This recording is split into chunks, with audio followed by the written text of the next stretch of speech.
नमो अरिहन्ताणं नमो सिद्धाणं नमो आर्याणं नमो वज्रायाणं नमो लोहि सव्यसाहनं एषो पञ्चनमुक्कारो सब्बपावपनाशनो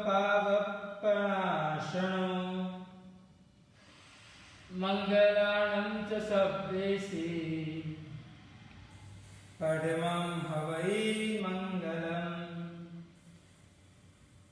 मङ्गलं भगवान् वीरो मङ्गलं गौतम प्रभु मङ्गलं स्थूलिभद्रात्या जैनधर्मोऽस्तु मङ्गलम् ओंकारबिन्दुसंयुक्तं नित्यं ध्यायन्ति योगिनः कामदं मोक्षदं चैव ओंकाराय नमो नमः। अज्ञानतिमिरान्धानं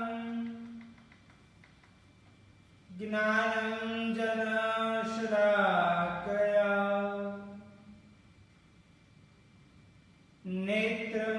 नेत्रमुन्मीलितं ज्ञेय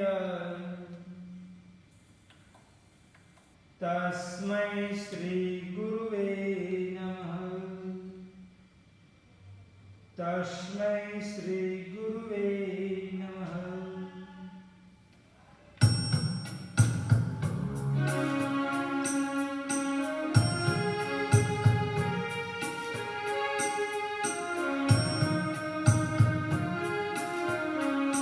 डगले अणे पगले सतत हे सामने करवी पड़े ते धन्य छे जेने अहिंसा पूर्ण जीवन सापड़े क्यारे थसे करुणा जरड़ेथी आद्र मारू आंगणु आ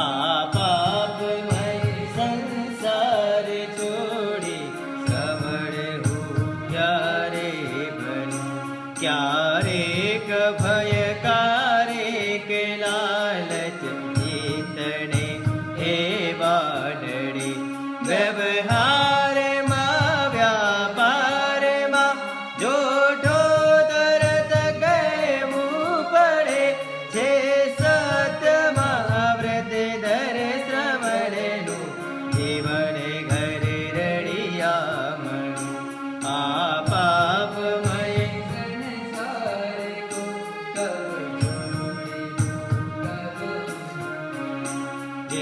मालिके आप्या वगरनु तणकनु पड़ने वंदन हजारो वार हो ते श्रवण रे पल पल महे हो तो दत्ता दान माटे गाम पर गामे बमुआ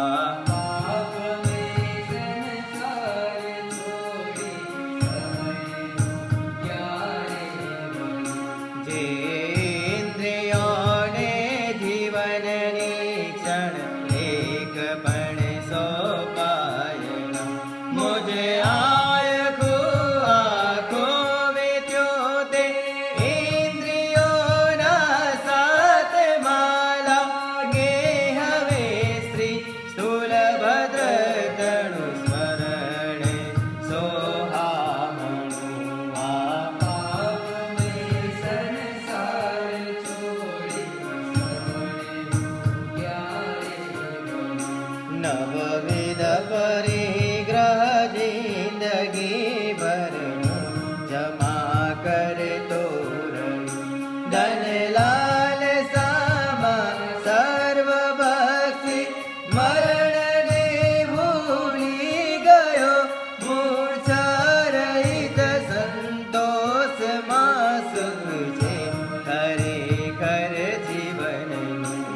કરજો વરસની સાધનાનો ક્ષય કરે જે ક્ષણે મહી જે નરકનો અનુભવ કરાવે સ્વપરે આઈને અહીં તે ક્રોધથી બની મુક્ત સમતા યુક્ત હું ક્યારે બનું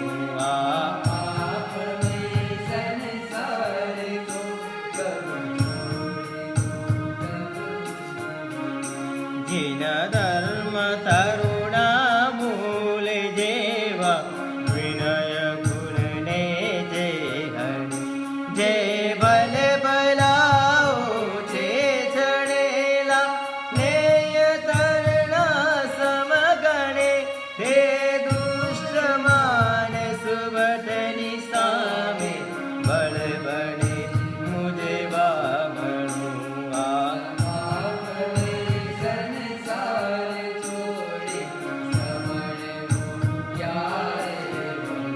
શ્રી મલ્લિનાથ જીનેન્દ્રને જેણે બનાવ્યા સ્ત્રી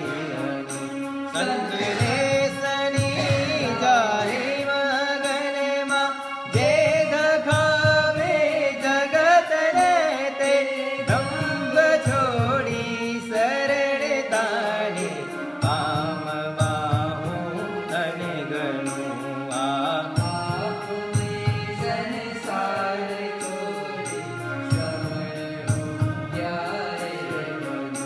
જેનું મહા સામ્રાજ્ય એકેન્દ્રિય સુધી વિલસી રહ્યું જેને બની પરવશ જગત આ દુઃખમાં કણસી રહ્યું છે બાપ તે ધન લોભ મેં પોષ્યો ગણું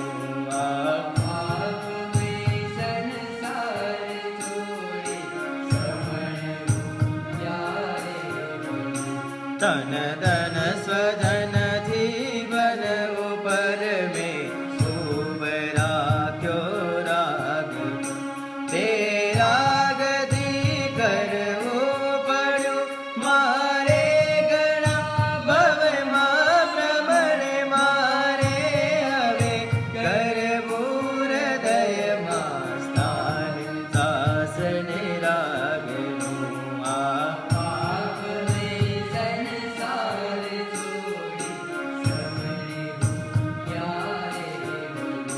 મેં દેશ રાખ્યો દુઃખ ઉપર તો સુખ મને છોડી ગયું સુખ દુઃખ પર સમભાવ રાખ્યો તો હૃદયને સુખ થયું સમજાય છે મુદને આવે છે દેશ કારણ દુઃખનું આ પાપમય સંસાર છોડી શ્રવણ હું ક્યારે બનું જે સ્વજન તન ધન ઉપરની મમતા તથી સમતા રહે બસ બાર હોય ચંદ્રમાં તેને કલહ સાથે કરે જીન વચનથી મદ મદ જો મુજે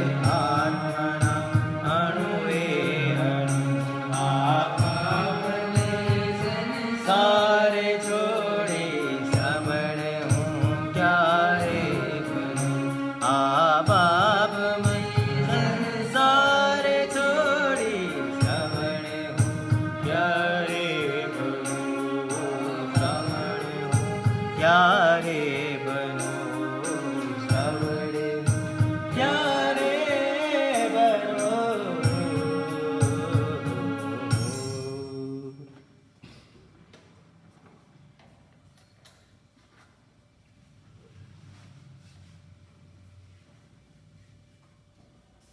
धर्म जिज्ञासु भाई और बहनों,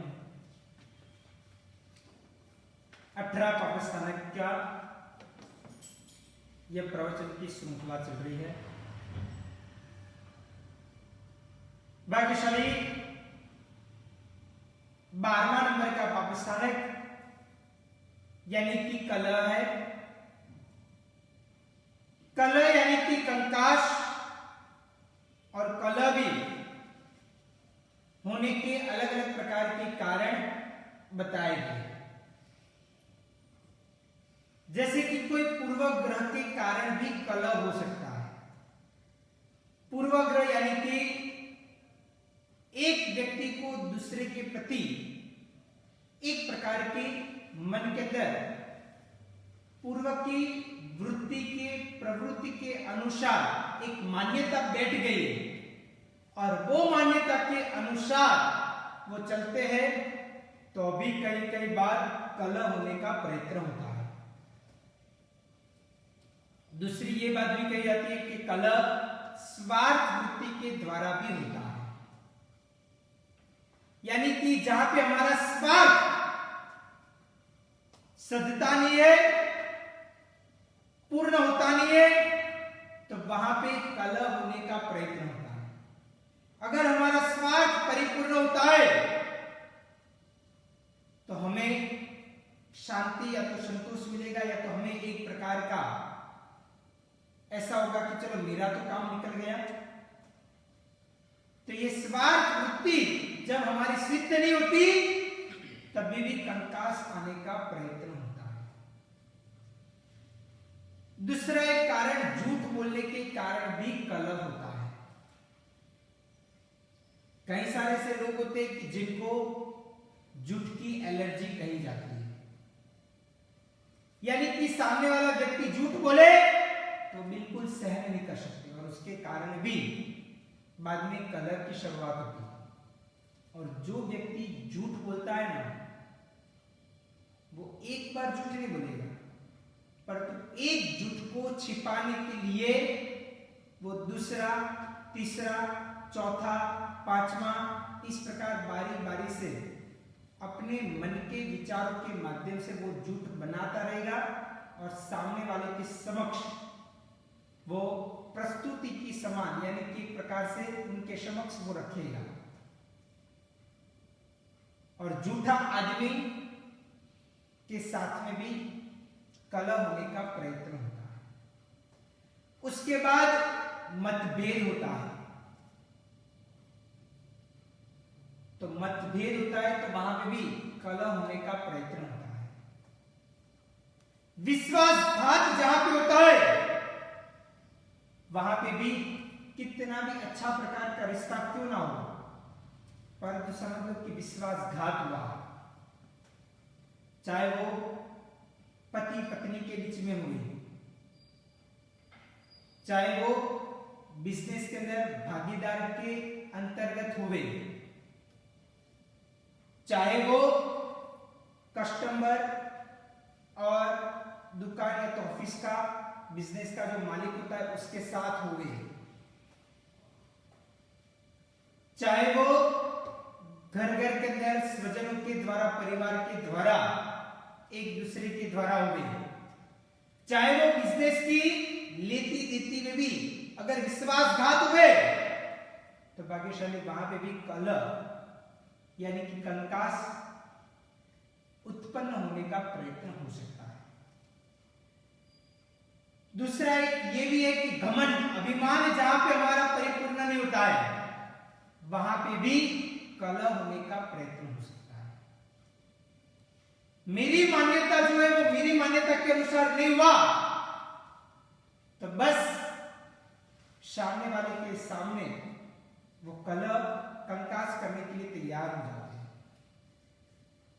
यानी कि ऐसे प्रकार के भी लोग होते हैं कि अपना ईगो, अपना अभिमान, बस मैं ही सर्वगुण संपन्न हूं, मैं जो बोलूं वही होना चाहिए, ऐसी प्रकार की जो मान्यता होती है और वो सिद्ध अगर नहीं होती है तो भी व्यक्ति के जीवन काल के अंतर्गत कलह यानी कि कंकास होने का प्रयत्न होता है। भाग्यशाली कलह जिस व्यक्ति जीवन काल में आता है वो व्यक्ति का पूरा जीवन कलह यानी कि कंकाश के कारण रफे दफे हो जाता है। वो व्यक्ति का जीवन का जो आनंद होना चाहिए, प्रसन्नता होनी चाहिए, वो कलह और कंकाश के कारण दूर हो जाती है। भाग्यशाली, अगर हम किसी की श्रद्धा के साथ में भी अगर खिलावट करते हैं तो वहां पे भी बहुत बड़ा प्रकार का हमारे ऊपर एक अपराध और एक कलह उत्पन्न होने का प्रयत्न होता है। भाग्यशाली, कलह छोटी छोटी बाबतों के द्वारा शुरू होता है। हम छोटी छोटी बाबतों को ध्यान में नहीं रखते, बड़ी बड़ी बाबतों को देखते हैं, परंतु जो कलह होता है ना, कंकास होता है ना, वो कहां से शुरुआत होती है? तो छोटी छोटी जो बाबतें होती है ना, वहां से ही कलह की शुरुआत होती है। आगे बढ़ते हुए वो विकराल स्वरूप धारण करता है।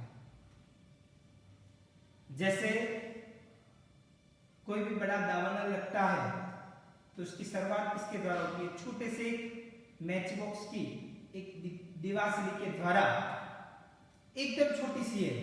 अगर उसको ध्यान में नहीं रखा जाए तो फिर वो आगे आग को बढ़ाते बढ़ाते बढ़ाते बढ़ाते बढ़ाते हुए दावानल स्वरूप के अंदर भी आ सकती है। इसलिए कहा जाता है कि ऐसी छोटे प्रकार की बाबत तो है, उसको अगर हम मार्मिक तरीके से ध्यान रखें तो बड़ा विशाल प्रकार का ये नुकसान हमारा अटक सकता है, दूर हो सकता है। गुजराती के अंदर एक कहावत बोली जाती है, रोगनु मूल खांसी अने कलहનું मूल खांसी, यानी कि रोगों का जो मूल है ना, वो खांसी के द्वारा होता है। अगर खांसी थोड़ी थोड़ी स्वरूप के अंदर आती है और अगर उसका इलाज उपचार नहीं करवाया तो भविष्य के अंदर क्षय नाम के रोग के द्वारा वो उत्पन्न हो सकती है, यानी कि वो बहुत बड़ा प्रकार का शरीर के अंदर तकलीफ ला सकती है। और अगर कलह का मूल हंसी, यानी कि हम मजाक मस्करी किसी के साथ करें, परंतु हंसने हंसने में खसना हो जाए, यानी कि हंसते हंसते हुए हमें ऐसा लगे कि हम किसी की मजाक उड़ा रहे हैं, वो इतना मन के ऊपर नहीं लेगा, इतना दिल के ऊपर नहीं लेगा, वो भी हंसने में चला जाएगा। परंतु कई बार अगर सामने वाले व्यक्ति ने उसको अपने मन के ऊपर लगा दिया ना, तो भाग्यशाली कितनी भी जगत जान मित्रता हो ना, वो मित्रता के अंदर भी बहुत बड़ी फाट जीवन के अंदर आ सकती है। अभी भी कोई दीवार के अंदर हुई फाट वो सीमेंट के द्वारा वापिस ज्वाइंट किया जा सकता है, परंतु एक बार अगर जिंदगी के अंदर ऐसे कलह कंकाश के कारण हंसने के द्वारा, मस्करी के द्वारा एक बार अगर कोई ऐसी फाट जिंदगी के अंदर लग गई ना, तो भाग्यशाली उसको सुधारना ये भव तो छोड़ो, परंतु भव भी कम लगने लगते हैं। अभी भी शारीरिक घाव होने के पश्चात उसके अंदर रूज थोड़े दिन के पश्चात उसका उपचार, दवाई, दवाखान इत्यादि के द्वारा दूर हो सकती है, परंतु किसी ने ऐसे प्रकार के वचन बोल दिए, ऐसे प्रकार की वाणी का उच्चारण कर दिया, तो भाग्यशाली बाद में वो पूरी जिंदगी तक याद रहता है। शारीरिक घाव दूर हो सकता है, परंतु मानसिक घाव वो हर पल हर समय जब जब भी प्रसंग आता है, जब जब भी वो व्यक्ति सामने मिलता है, तो उनके बोले हुए वचन वापिस हमें याद पुनरावर्तित होते हैं। तो भाग्यशाली आजकल के जमाने के अंदर हकीकत में कहता हूं, अच्छे देखने वाले व्यक्ति दुनिया के अंदर बहुत कम हो गए हैं, परंतु कोई भी व्यक्ति बुरा देखने के लिए तुरंत तैयार हो जाता है। आपने कुछ भी अच्छा किया तो आपके ऊपर लोग शंका करेंगे कि आपने अच्छा किया होगा कि नहीं किया होगा। आपको ऐसे ही जस मिल गया होगा कि हकीकत में आपने कुछ किया होगा। परंतु जब आपके ऊपर कोई काला दाग लग गया तो वो व्यक्ति अपने जीवन काल के अंदर आत्मविश्वास पूर्वक वो ठान लेगा कि ये व्यक्ति ने ऐसा किया ही होगा। सोचो कि पॉजिटिव लोग स्वीकार कम करते हैं, परंतु नेगेटिव चीजों का स्वीकार व्यक्ति तुरंत एक्सेप्ट करने के लिए तैयार हो जाता है। और इस कारण ही आजकल के जमाने के अंदर ईर्ष्यावृत्ति दिन प्रतिदिन बढ़ती रही है। समझ लो कि आपका परिवार, एक ही छत के नीचे रहने वाले जो 2, 3, 4, 5 जो भी लोग हैं, वो अगर बहुत अच्छी तरह से सुखी संपन्न तरीके से संपूर्ण संगठन के माध्यम से अगर अपना जीवन जीते हैं ना, तो अड़ोस पड़ोस वाले को भी ये सहन नहीं होता है। उनको होता है कि ये 4 लोग, 5 लोग, 6 लोगों के अंदर कितना संप है, कितना आत्मीयता है, कितना एक दूसरे के प्रति विश्वास है। और वो विश्वास तोड़ने के लिए व्यक्ति कैसे कैसे काम करते हैं, उसकी सत्य हकीकत घटना मैं आपको अभी बता रहा हूं। भाग्यशाली एक बनी हुई सत्य बात है कि एक बार एक छोटा सा परिवार एक ही छत के नीचे छोटे से घर के अंदर रहते थे। चाहे घर छोटा था, परंतु लोगों के मन के विचार बहुत बड़े थे। आजकल तो जमाना कुछ चेंज हो गया है, मकान बड़े बड़े हो गए। 1500, 2000, 2500, 3000, 4000, 5000 स्क्वायर फुट के ऐसे बड़े बड़े मकान हो गए, परंतु लोगों के मन के विचार बहुत छोटे हो गए, कम हो गए। परंतु वो घर के अंदर लोग एक दूसरे के प्रति बहुत आत्मीयता थी, और घर के अंदर और कोई ज्यादा लोग नहीं थे, सिर्फ 3 लोग ही रहते थे। एक तो पति पत्नी थे और ससुर जी थे। इस प्रकार 3 लोग वो घर के अंदर रहते थे। बहुत अच्छी प्रकार की आत्मीयता एक दूसरे के प्रति थी। एक दूसरे को, एक दूसरा व्यक्ति एक दूसरे के प्रति अपना प्राण देने के लिए भी तैयार थे। इतनी एक प्रकार की सम और संगठन उनके जीवन काल के अंदर थे। कोई 3 व्यक्ति में से एक व्यक्ति को भी अगर दुख आ गया, जिंदगी के अंदर कोई तकलीफ आ गई, तो बाकी के दोनों अपने प्राण देने के लिए सोचिए, इतनी ऊंची प्रकार की भावना वो तीनों 3 के अंदर थी। परंतु आड़ोस पड़ोस वाले जिनको ये देखा नहीं जाता, उनको होता था कि इनके घर के अंदर कोई चिंगारी लगनी चाहिए, इनके घर के अंदर भी कोई झगड़ा होना चाहिए। और होते ना दुनिया में विघ्न संतोषी लोग, यानी कि कुछ अच्छा नहीं दिखा रहा, बस मात्र के मात्र 2 लोग झगड़ते हैं ना, तो कई सारे ऐसे लोग होते हैं गली और मोहल्ले के अंदर भी कि जब पति पत्नी झगड़ते हैं ना, तो आड़ोस पड़ोस वाले को तमाशा देखने के लिए तैयार हो जाते हैं। तो हुआ वैसा कि कोई आड़ोस पड़ोस वाले व्यक्ति ने घर की जो बहू थी उनको कहा कि ध्यान रखना, आपका जो ससुर जी है ना वो दारू पीता है, ध्यान रखना। उसने बोला हो ही नहीं सकता है, मेरा ससुर जी दारू पी वैसे कभी हो ही नहीं सकता। बोला कि बात सही है। बोला कि कब पीते, कैसे? बोला कि अगर आपको चेक करना हो ना, तो जब वो रात को शाम को जब अपना भोजन कर देते ना, उसके बाद आप देखना जब सोने के लिए जाए ना, तो सोने के पश्चात यानी कि सोने के लिए जाए तो आप धीरे करते हुए उनके बेडरूम के अंदर यानी कि वहां पे जाना और उनके मुंह के पास आप सूंघना, तब पता चलेगा कि दारू की बास मारेगी, तो पता चल जाएगा कि उन्होंने दारू पिया है। उन्होंने बोला ऐसा हो ही नहीं सकता है। बोला कि सत्य बात है, आप ऐसा हो तो आज रात को चेक करो। उन्होंने बोला ठीक है, देखते हैं। अभी ससुर जी को क्या कहा, तो ससुर जी को कहा कि तुम्हारी बहू है ना, वो आधी रात को कोई अन्य व्यक्ति के पास, दूसरे के पास जाती है। उन्होंने बोला ऐसा कभी हो ही नहीं सकता, मेरी बहू ऐसी कर ही नहीं सकती। बोला कि देख लेना, वो आधी रात को आपके वहां चेक करने के लिए आएगी कि आप सो रहे हो कि जग रहे हो, और अगर वो चेक करने के लिए आए तो समझ लेना कि मेरी बात सही है। बोला कि ठीक है, आज ही आप देख लेना, आज ही आएगी। बोला कि ठीक है, मैं सोने का ढोंग करूंगा और जब आएगी तब पता चल जाएगा। बोला कि ठीक है। अभी पति को क्या कहा, तो पति को कहा कि तेरी जो पत्नी है ना, वो तू सो जाने के बाद में वो तेरे पिताजी के साथ में वो चली जाती है। बोला कि ऐसा हो ही नहीं सकता है।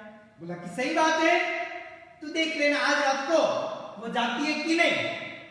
उसने बोला ठीक है, मैं आते हुए बिजनेस व्यापार करते हुए जब शाम का डिनर भोजन हो जाए उसके बाद सोने का ढोंग करूंगा और बाद में मैं धीरे करते हुए देखता हूं कि क्या होगा। बोला कि ठीक है, देख लेना। अभी तीनों तीन को अलग अलग बात वो व्यक्ति ने कह दी और उनके बाद बराबर रात का समय हुआ और बहू आज चेक करने वाले थे कि ससुर जी दारू पीते हैं कि नहीं। ससुर जी चेक करने वाले थे कि अपने पति के कमरे में से वो पत्नी मेरे वहां आते हुए मुझे चेक करने के लिए और बाहर जाती है तो वो आती है कि नहीं, और पति चेक कर रहा था कि मेरी पत्नी ससुर जी के यानी कि मेरे पिताजी के कमरे में जाती है कि नहीं।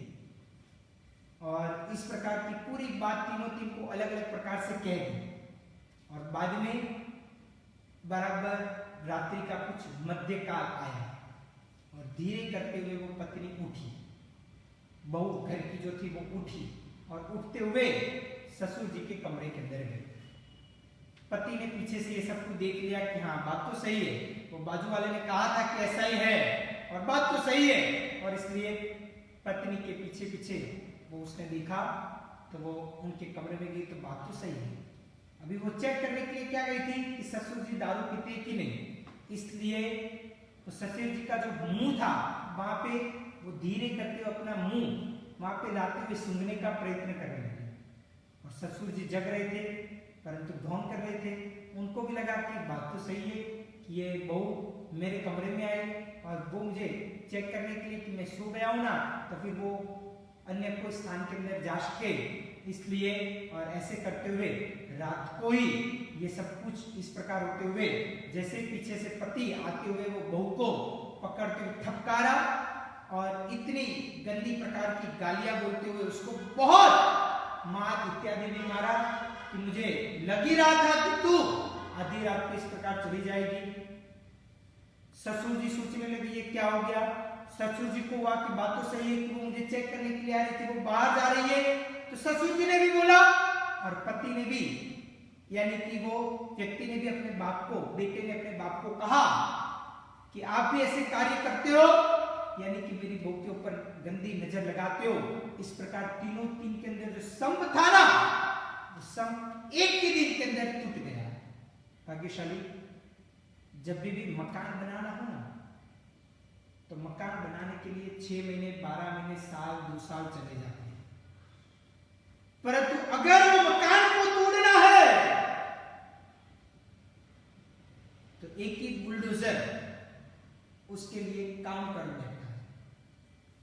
एक ही ऐसे लगा दिया तो सिर्फ 10 मिनट 15 मिनट के अंदर पूरा का पूरा मकान तहस नहस उसका सत्यानाश हो जाता है। परंतु वही मकान को बनाने के लिए साल 2 साल भी चले जाते हैं और वो मकान को तोड़ने के लिए चंद समय भी नहीं लगता है, कुछ घंटे भी नहीं लगता है। तो भाग्यशाली वैसे ही विश्वास बनाते बनाते हुए पूरी जिंदगी चली जाती है, परंतु एक बार ऐसा कलह हो गया, एक बार ऐसा अविश्वास हो गया, विश्वासघात हो गया, तो पूरी जिंदगी बनाई हुई एक प्रकार की विश्वास है ना, तो सब कुछ तहस नहस हो जाता है। और ये घर के अंदर यही हो गया, और घर के अंदर एक दूसरे के प्रति एक दूसरे को जो लागने की सब कुछ खत्म हो गया। और ये जो रातों रात जो झगड़े हुए ना, तो आड़ोस पाड़ोस वाले सुनते हुए उनको मजा आ गया, उनको तमाशा देखने का मजा आ गया कि बिना पैसे हमें लाइव पिक्चर देखने का एक मौका, एक आनंद मिला, ऐसा प्रकार का उनको होने लगा। पर दुर्भाग्यशाली हमें भी अपने जीवन काल के अंदर संप संगठन घर के अंदर परिवार के अंदर है ना, तो बाहर की कोई व्यक्ति की बात सुनते हुए वो संप संगठन या तो विश्वास को कभी भी तोड़ना नहीं चाहिए। अगर तोड़ते हैं तो आजू बाजू आड़ोस पड़ोस वाले का नहीं जाएगा, परंतु हमारा खुद का ही नुकसान जाने का प्रयत्न होगा। जो भी व्यक्ति आमने सामने कलह या तो कंकास करते हैं, वो दोनों का ही नुकसान होगा। ऐसा नहीं है कि कोई एक का नुकसान होगा, दोनों का ही संपूर्णपणे से नुकसान होने का प्रयत्न ये कलह यानी कि कंकास के द्वारा होता है।